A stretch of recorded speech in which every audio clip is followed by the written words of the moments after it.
Welcome Maurice, and welcome to another comparison. We will be taking a look at the Rolex GMT Master 2, reference 126710 BL and R, also known as the Batgirl, and the Rolex Air King, reference 126900, also known as the Ugly Duckling. These watches come from the same manufacturer, Rolex, but to me, they could be considered opposites. The GMT Master 2 is a purpose-built watch with clear function, while the Air King's purpose and use is unclear. The GMT Master 2 is one of Rolex's most popular timepieces, whereas the Air King is one of their most dividing. Also, like polar opposites, yet they do share some similarities. Here are the dimensions and specs. Both watches have a case diameter of 40 millimeters. They share a water resistance of 100 meters with screw-down crowns, and both demonstrate 70 hours of power reserve. The GMT Master 2 has a lug width of 20 millimeters, while the Air King has a lug width of 21 millimeters. In terms of lug to lug, the GMT Master 2 is slightly longer at 48 millimeters compared to the Air King's 47.3 millimeters.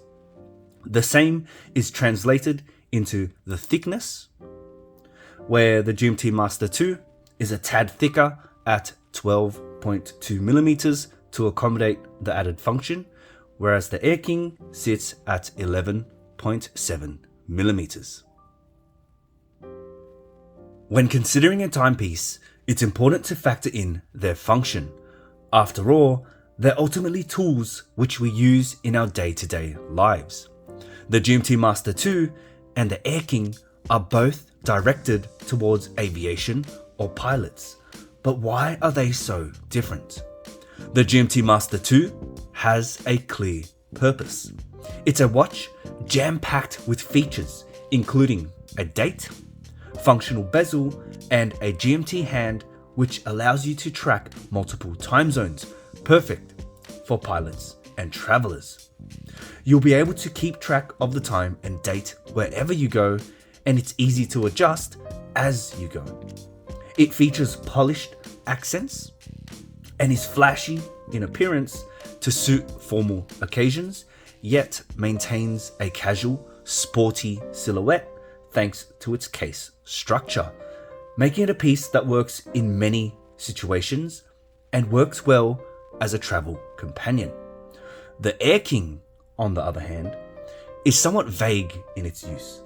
Its bezel is functionless and it lacks any added feature, but let's view it from another lens. It's an homage to aviation, as Rolex puts it, so how could it be used? The watch sports the usual triangle marker along with 3, 6, 9 hour markers. The rest of the dial is filled with numerals representing 5-minute intervals.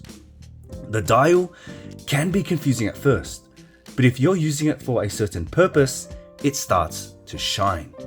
If you're a pilot or recreational flyer who's not concerned about local or home time, but more so minutes and accuracy, this may spark an interest. The 369 and triangle marker acts as dial bearings to aid with tracking of the hours, while the 5-minute interval numerals make telling the minutes much easier on the fly. Its predominantly brushed finish also emphasizes its target audience, giving it a more rugged and tool watch feeling. Both watches have black dials with pops of color which work in different ways.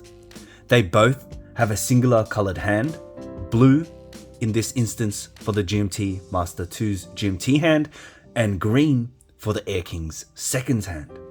The blue hand on the GMT allows it to appear more prominently, aiding in legibility and differentiating itself from the hour hand. Similar to this, the Air King's green hand also stands out and allows for easy tracking of the seconds emphasizing a timekeeping nature.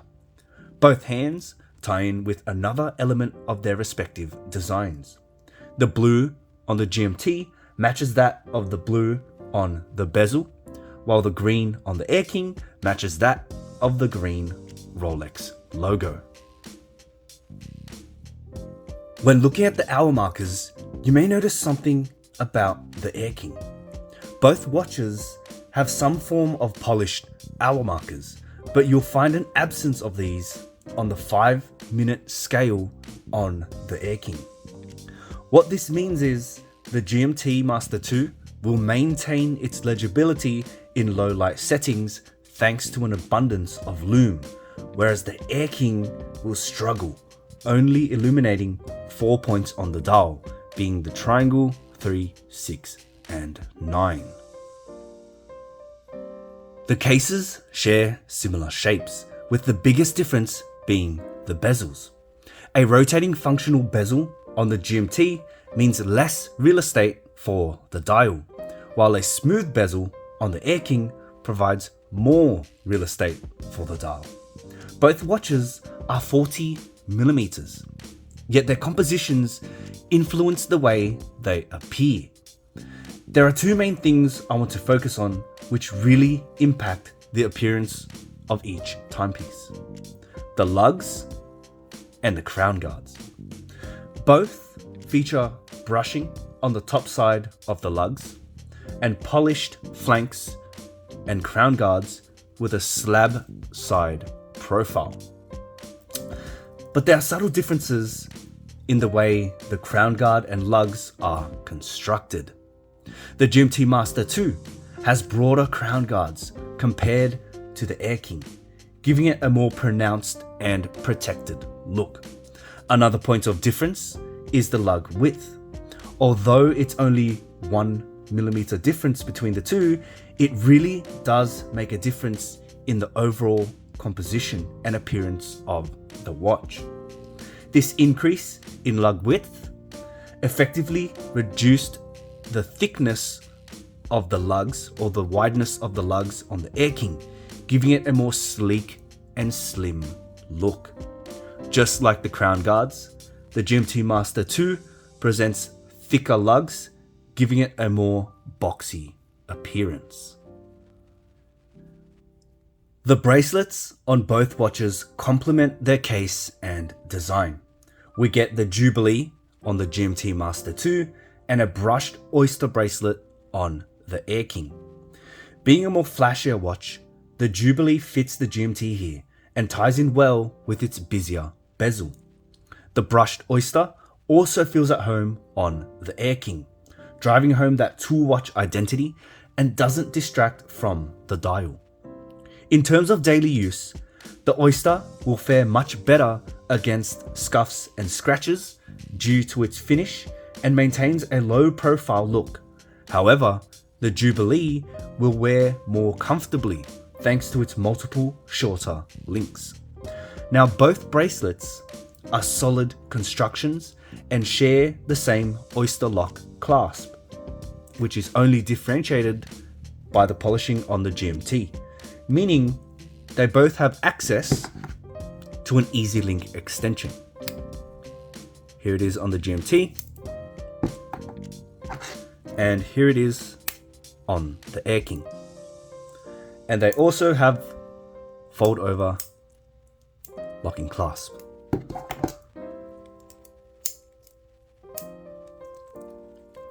Alright, let's get them on the wrist.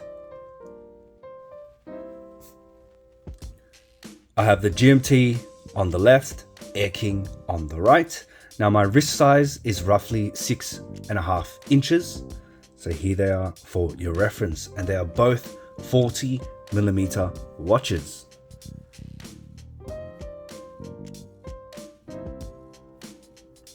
So again, the Jubilee does feel a lot more comfortable compared to the Oyster, but that's not to say the Oyster is uncomfortable. It is still quite comfortable.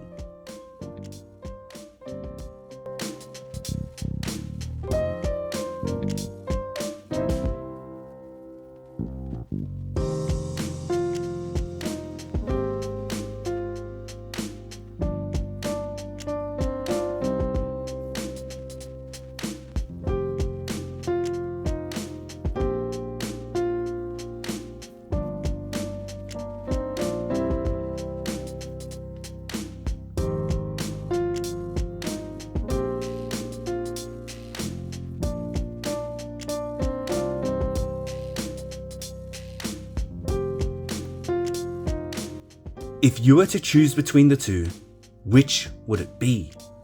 Why would you choose it? The GMT Master 2 is an incredibly popular watch, loved by so many thanks to its looks and cohesive function.